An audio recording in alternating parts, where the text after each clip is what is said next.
உத்தரப்பிரதேச மாநிலத்தில் குழந்தைகள் உட்பட 121 பேர் கூட்ட நெரிசலில் சிக்கி உயிரிழந்த சம்பவம் பெரும் சோகத்தை ஏற்படுத்தியுள்ளது. உத்தரப்பிரதேச மாநிலம் ஹைத்ராஸ் மாவட்டத்தில் உள்ள புல்ராய் கிராமத்தில் போலபாபா என்ற நபர் ஆசிரமத்தை நடத்தி வருகிறார். நேற்று அவரது ஆசிரமத்தில் சத் சங்கம் எனப்படும் வழிபாட்டு நிகழ்ச்சிக்கு ஏற்பாடு செய்திருந்தது. இந்நிகழ்ச்சியில் ஆயிரக்கணக்கான மக்கள் பங்கேற்றனர்.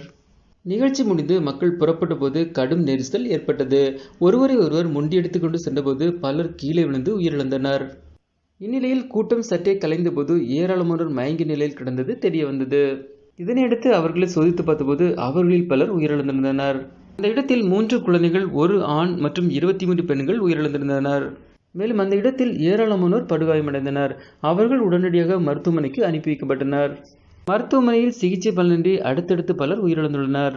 இதனால் பலி எண்ணிக்கை 121ஆக உயர்ந்துள்ளது. மேலும் சிலருக்கு தீவிர சிகிச்சை பிரிவில் சிகிச்சை அளிக்கப்பட்டு வருகிறது. மேலும் இந்த துயர சம்பவம் குறித்து வேதனை தெரிவித்த முதல்வர் யோகி